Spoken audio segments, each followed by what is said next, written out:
Hello, everybody. Welcome to today's quick Sunday challenge. We are here on day 27 of Inktober, and just a second, because that's my timer.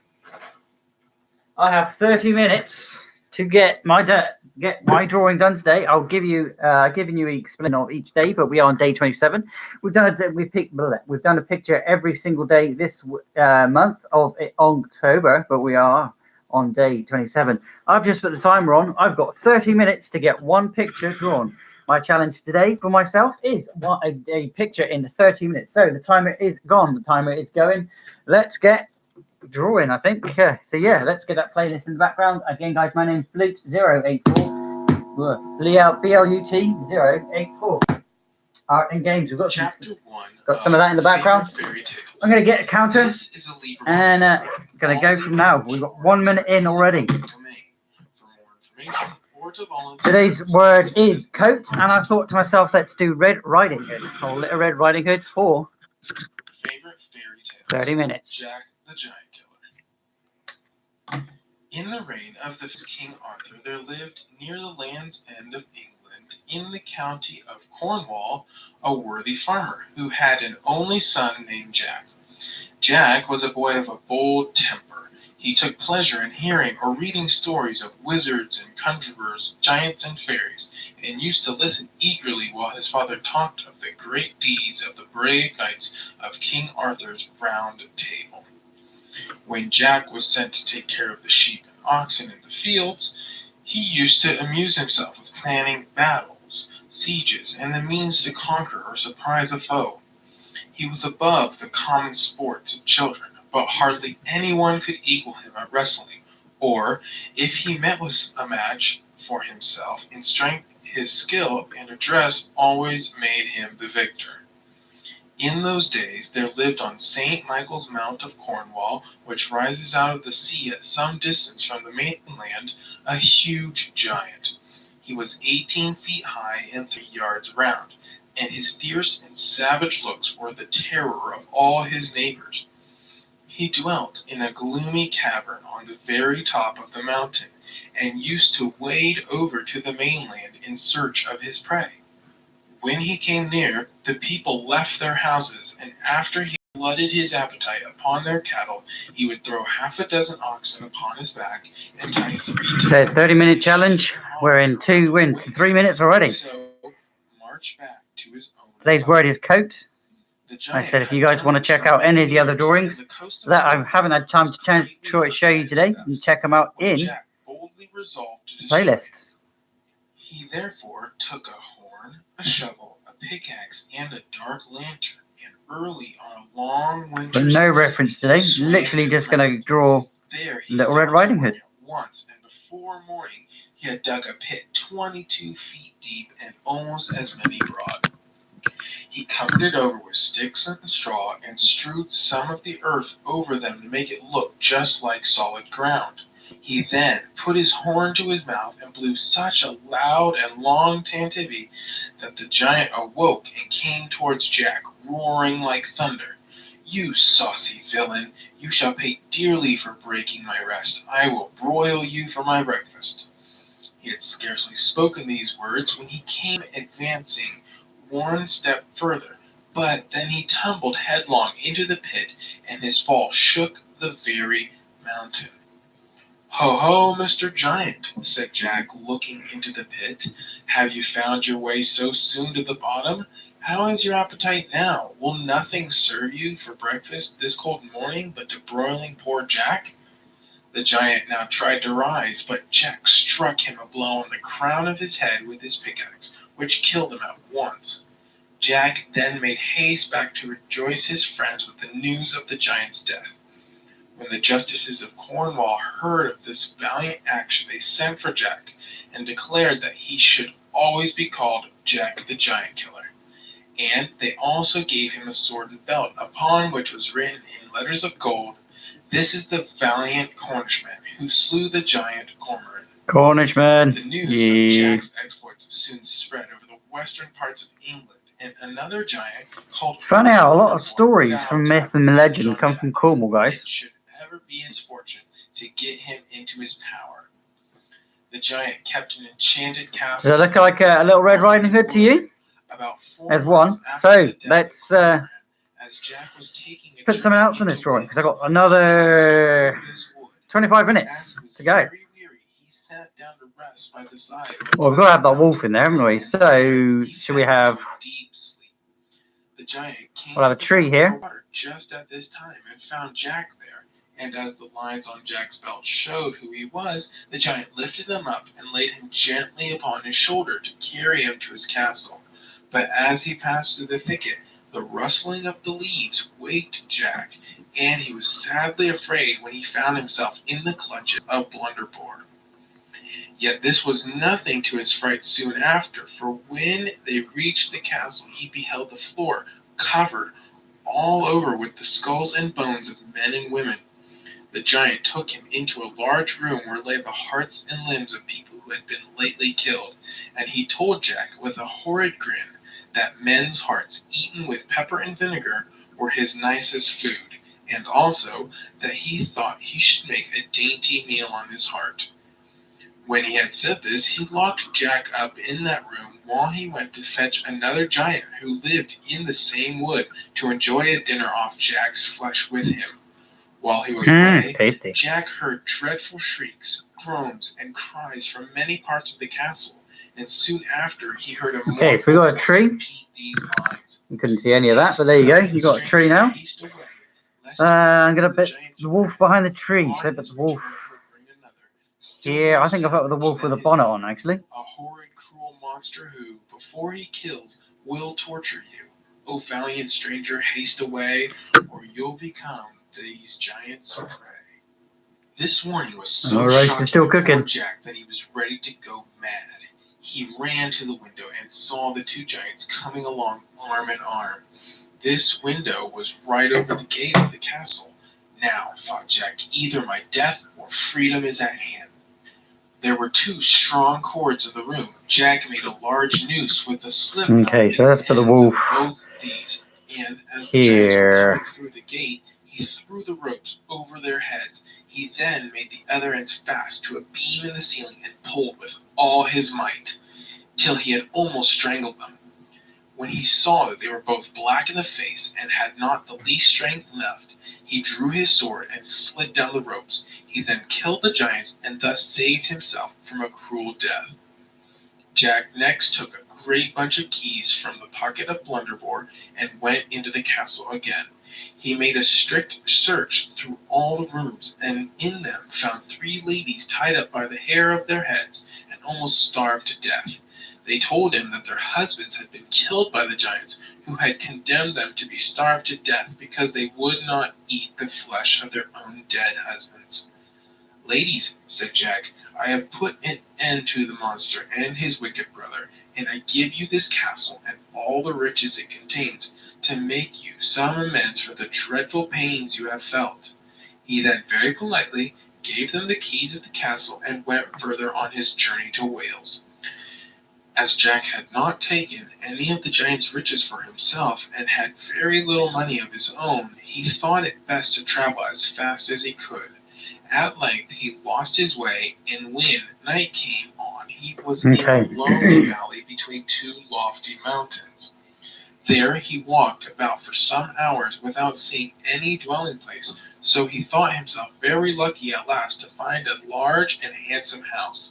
He went up to it boldly and knocked loudly at the gate, when, to his great terror and surprise, there came forth a monstrous giant with 2 heads.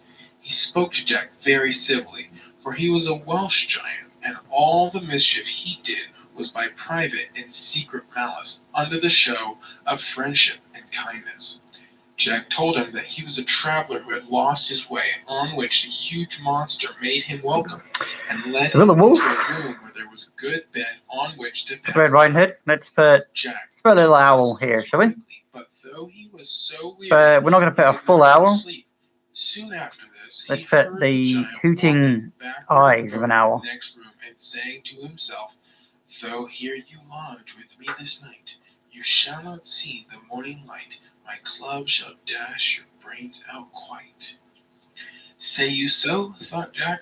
Are these your tricks upon travellers? But I hope to prove as cunning as you. Keeping it nice and simple. Getting out of bed, he groped No massive detail, nice and the mass cartoony. of a large, thick billet of wood. He lay it in his own place on the bed and hid himself in a dark corner of the So there's the wolf. There's Red Riding Hood. I think we just need to put in a few leaves on the tree. Heavy blows on the bed in the very place where Jack had laid And the that's billet. finishing the tree. But I'm going to try for a full 30 minutes. Thinking that he had broken And see what I can draw, because I feel like I'm done already. Early in the morning, Jack put a bold face on the matter and walked into the giant's room to thank him for his lodging. The giant started when he saw A bit more of a bubble look. out. Oh dear me, is it you? Pray, how did you sleep last night? Did you hear or see anything in the dead of the night? Nothing worth speaking of, said Jack carelessly. A rat, I believe, gave me 3 or 4 slaps with his tail and disturbed me a little, but I soon went to sleep again. The giant wondered more and more at this, yet he did not answer a word and went to bring 2 great bowls of hasty pudding for their breakfast. Jack wished to make the giant believe that he could eat as much as himself, so he contrived to button a leather bag inside his coat and slip the hasty pudding into this bag while he seemed to put it into his mouth. When breakfast was over, he said to the giant, "Now I will show you a fine trick. I can cure all wounds with a touch. I could cut off my own head 1 minute and the next put it sound again on my shoulders. You shall see an example." He then took hold of the knife, ripped open the leather bag, and all the hasty pudding tumbled out upon the floor. "Odds, sputter and nails!" cried the Welsh giant, who was ashamed to be outdone by such a little fellow as Jack. "Who can do that herself?" So he snatched up the knife, plunged it into his stomach, and in a moment dropped down dead. As soon as Jack had thus tricked the Welsh monster, he went further on his journey, and a few days after he met with King Arthur's only son, who had got his father's leave to travel into Wales to deliver a beautiful lady from the power of a wicked magician, by whom she was held in enchantment. When Jack had found that the young prince had no servants with him, he begged leave to attend him, and the prince at once agreed to this and gave Jack many thanks for his kindness. King Arthur's son was a handsome, polite, and brave knight, and so good-natured that he gave money to everybody he met. At length he gave his last penny to an old woman, and then turned to Jack. "How shall we be able to get food for ourselves the rest of our journey?"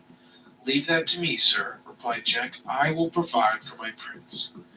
Night now came on, and the prince began to grow uneasy at thinking where they should lodge. "Sir," said Jack, "be of good heart. 2 miles further lives a large giant, whom Give I that some know well. texture. He has Don't think I'll 3 shade today, heads, but I fight could do. 500 men, and make them Still got fall time. before him." "Alas," cried the king's son, "we Uneven had dots better here and never there. have been born than meet with such a monster. My Let's lord, give it a bit of leave texture. me to manage him, and wait here in quiet till I return." The prince now stayed behind while Jack rode on at full speed, and when he came to the gates of the castle, he gave a loud knock. The giant, with a voice like thunder, roared out, "Who is there?" Jack made answer and said, "No one but your poor cousin Jack." "Well," said the giant, "what news, cousin Jack?" "Dear uncle," said Jack, "I have heavy news." "Pooh," said the giant, "what heavy news can come to me? I am a giant with 3 heads, and can fight 500 men, and can fly before me." "Alas," said Jack, "here is the king's son come with 2,000 men to kill you, and to destroy the castle and all that you have." "Oh, cousin Jack," said the giant, "this is heavy news indeed. But I have a large cellar underground where I will hide myself, and you shall lock, bolt, and bar me in, and keep the keys till the king's son is gone." Now when Jack had barred the giant fast in the vault, he went back and fetched the prince to the castle. They both made themselves merry with wine and other dainties that were in the house. So that night they rested very pleasantly, while the poor giant lay trembling and shaking with fear in the cellar underground. Early in the morning, Jack gave the king's son gold and silver out of the giant's treasure and accompanied him 3 miles forward on his journey. The prince then sent Jack back to let his uncle out of the hole, 15 minutes in. asked him what he should give him as a reward for saving his castle. "Why, good uncle," said Jack, "I desire nothing but the old coat and cap with the old rusty sword and slippers which are hanging at your bed's head." "Then," said the giant, "you shall have them, and pray keep them for my sake, for they are things of great use. The coat will keep you invisible, the cap will give you knowledge, the sword will cut through anything, and the shoes are of vast swiftness. They may be useful to you in all times of danger, so take them with all my heart." Jack gave many thanks to the giant, and then set off for the prince. When he had come up to the king's son, they soon arrived at the dwelling of the beautiful lady who was under the power of a wicked magician. She received the prince very politely and made a noble feast for him. When it was ended, she rose, and, wiping her mouth with a fine handkerchief, said, "My lord, you must submit to the custom of my palace. Tomorrow morning I command you to tell me on whom I bestow this handkerchief, or lose your head." She then left the room. Some details on the little very mournful, path here. but Jack put on his cap of knowledge, which told him that the lady was forced by the power of the enchantment to meet the wicked 16 magician every night in the 16 middle of the forest. minutes in, Jack 30 seconds. put on his coat of darkness and his shoes of swiftness, and was there before her. When the lady came, she gave the handkerchief to the magician. Jack, with his sword of sharpness, at one blow cut off his head. The enchantment was then ended in a moment, and the lady was restored to her former virtue and goodness. She was married to the prince on the next day, and soon after went back with her royal husband and a great company to the court of King Arthur, where they were received with loud and joyful welcomes. And the valiant hero Jack, for many exploits he had done for the good of his country, was made one of the knights of the Round Table. As Jack had been so lucky in all Bloody his news to adventures, me. I never he knew resolved Jack not got to turned into a give up knight. for the future, but still to do what service he could for the honor of the king and the nation. He therefore humbly begged his majesty to furnish him with a horse and money, that he might travel in search of new and strange exploits. "For," he said to the king, "there are many giants yet living in the remote parts of Wales, to the great terror and distress of your majesty's subjects. What else can I put in that Therefore, picture? if it please you, sir, Put a little away from silly little the squirrel up top I here, will shall we? soon rid your kingdom of these giants and monsters in human shape." Now when the king heard this offer, he began to think of the cruel deeds of the bloodthirsty giants and savage monsters. He gave Jack everything proper for Don't such know like a journey. more like a bat, but After hey hey. this, Jack took leave of the giant, the prince, and all the knights, and set off, after taking with him his cap of knowledge, his sword of sharpness, his shoes of swiftness, and his invisible coat, the better to perform the great exploits that might fall in his way. He went along over hills and mountains, and on the third day he came to a wide forest. He had hardly entered it when on a sudden he heard dreadful shrieks and cries, and, forcing his way through the trees, saw a monstrous giant dragging along can't by think the of anything hair else of to their put in heads a handsome knight and a beautiful lady. Their tears and cries melted the If I heart put an of the axe in there, it's going to be too He alighted from his too horse, far and on tying with the him to story. an oak tree, put But I on could his put an axe in invisible there. coat, under which he carried his sword of sharpness. When he came up to the giant, he made several strokes at him, but could not reach his body No, I on can't. account of the No, I could enormous put it there, I height of the suppose. terrible creature. But he wounded his thighs in several places, and at length put both hands unto his sword, and aiming with all his might, he cut off both the giant's legs just below the garter, and the trunk of his body, tumbling to the ground, made not only the tree shake, but the earth itself tremble with the force of his fall. Then Jack, setting his foot upon his neck, I can't remember what bloody axe goes. "Barbarous and savage wretch, behold, I come to execute upon thee the just reward for all thy crimes," and instantly plunged his sword into the giant's body. The huge monster gave a groan and yielded up his life into the hands of the victorious Jack the Giant Killer, while the noble knight and the virtuous lady were both joyful spectators of his sudden death. They not only returned Jack hearty thanks for their deliverance, but also invited him to their house to refresh himself after his dreadful encounter, as likewise to receive a reward for his good services. "No," said Jack, "I cannot be at ease till I find out the den that was the monster's habitation." The knight, on hearing this, grew very sorrowful, and replied, "Noble stranger, this is too much to run a second hazard. This monster lives in a den under yonder mountain with a brother of his more fierce and cruel than himself. Therefore, if you should go thither and perish in the attempt, it would be a heart-breaking thing to my lady and myself. So let me persuade you to go back with us and desist from any further pursuit." "Nay," answered Jack, "if there be another, even if there were 20, I would shed the last drop of blood in my body before one of them should escape. When I have finished this task, I will come and pay my respects to you." So, when they had told him where to find them again, he got on his horse and went after the dead giant's brother.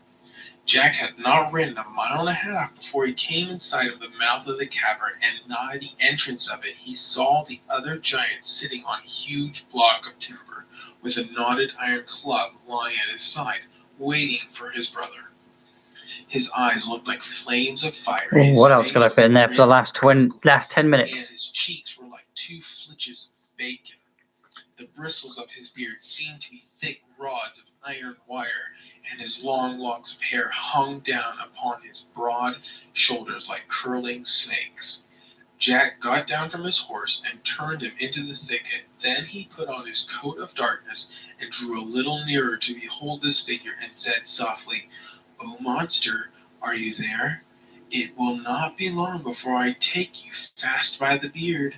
The giant, all this while, could not see him by reason of his invisible cloak, so Jack came quite close to him and struck a blow at his head with a sword of sharpness, but he missed his aim and only cut off his nose, which made him roar like a loud claps of thunder.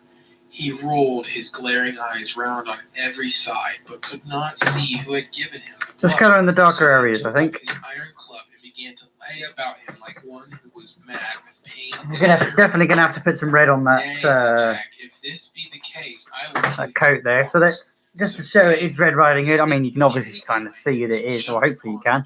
But let's. As the giant rose from it, he Yeah, stabbed go on, him and in we'll the put a little bit back, red on the and edge. After a few howls, he dropped down dead.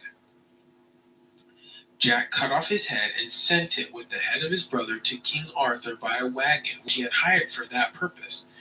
When Jack had thus killed these 2 monsters, he went into their cave in search of their treasure. He passed through many turnings and windings, which led him to a room paved with freestone.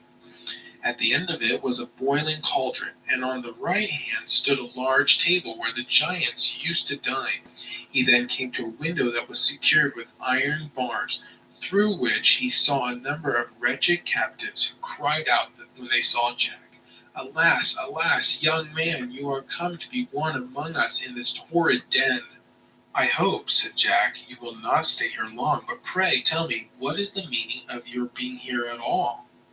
"Alas," said one poor old man, "I will tell you, sir. We are persons that have been taken by the giants who hold this cave, and are kept till they choose to have a feast. Then one of us is to be killed and cooked to please their taste. It is not long since they took 3 for the same purpose." "Well," said Jack, "I have given them such a dinner that it will be a long time before they have any more." The captives were amazed at his words.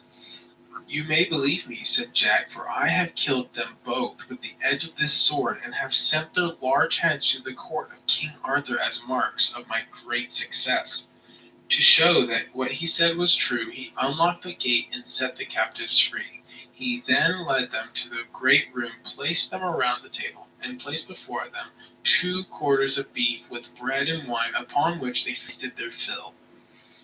When supper was over, they searched the giant's coffers, and Jack divided among them all the treasures.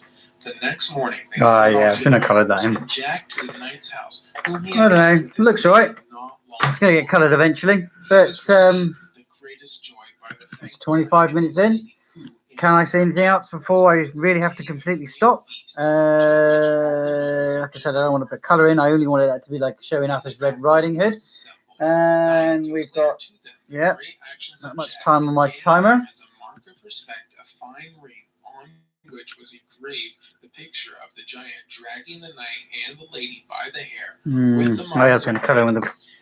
Behold, in dire distress Yes. were we, under a giant's fierce command, but gained our lives and liberty from valiant Jack's victorious hand. Among the guests then present were 5 aged gentlemen, who were fathers to some of those captives who had been freed by Jack from the dungeons of the giants. As soon as they heard that he was the person who had done such wonders, they pressed round him with tears of joy, to return him thanks for the happiness that he had caused them. After this bowl went round, and everyone drank the health and long life of the gallant hero, mirth increased, and the hall was filled with peals of but on a sudden, Hinting colours, not putting colouring in, so. Rushed into the midst of the company and told them that Thundel, a savage giant with 2 heads, I think there's any more colour on to put in there. and was come to take his What else could I put in there? Jack, and that he was now within a mile of the house, the people flying before him like chaff before the wind. At this news, the very boldest of the guests trembled, but Jack drew his sword and said, "Let him come. I have a rod for him also. Pray, ladies and gentlemen, do me the favor to walk into the garden, and you shall soon behold the giant's defeat and death." To this they all agreed, and heartily wished him success in his dangerous attempt. The knight's house stood in the middle of a moat 30 feet deep and 20 wide, over which lay a drawbridge. Jack set men to work to cut the bridge on What both else could I put in there? almost to the middle, and then dressed himself in his cloak of darkness and went against the giant with his sword of sharpness. As he came close to him, though, the giant could not see him for his invisible coat, yet he found some danger was near. I don't know what else I can put. Cry out, "Fa, fe, fi, fo, fum. I smell the blood of an Englishman. Let him Bum! to make my bread." This is Red Riding. So, my friend, said Jack, you are a monstrous miller indeed. Art thou? Cried the giant, It's fabled tale stories. I thought they'd be like one of those short, like 10-minute stories each. Seems to be quite a good little story, Storm. "You must catch me first," said Jack, and throwing off his coat of darkness and putting on his shoes of swiftness, he began to run, the giant following him like a The tree feels like it needs more. I feel like I need to put, like a Jack led him round and tree round the walls part of around the it. house, that the company might But see that the looks monster. stupid. It doesn't Then, make sense. to finish the work, he ran I don't know, over I the should put some drawbridge, leaves in there, should the we? giant going after him with his club. But when he came to the middle, where the bridge had been cut on both sides, the great weight of his body made it Doesn't break, and he fit tumbled the rest into of the water, where he rolled about like a large whale. Jack now stood by the side of the moat and laughed and jeered at him, saying, "I think you told me that you would grind my bones to powder. When will you begin?" The giant foamed at both his horrid mouths with fury and plunged from side to side of the moat, but he could not get out to have revenge on his little foe. At last, Jack ordered a cart rope to be brought to him. He then drew it over the giant's 2 heads, and by the help of a team of horses, dragged him to the edge of the moat, where he cut off his heads, and before he either ate or drank, sent them both to the court of King Arthur. He then went back to the table with the company, and the rest of the day was spent in mirth and good cheer. After staying with the knight for some time, Jack grew weary of such an idle life, and set out again in search of new adventures. He went over hills and dales without meeting any, till he came to the foot of a very high mountain. Here he knocked at the door of a small and lonely house, and the old man, with a head as white as snow, let him in. "Good father," said Jack, "can you lodge a traveler who has lost his way?" "Yes," said the hermit, "I can, if you will accept such fare as my poor house affords." Jack entered, and the old man set before him some bread and fruit for his supper. When Jack had eaten as much as he chose, the hermit said, "My son, I know you are the famous conqueror of giants.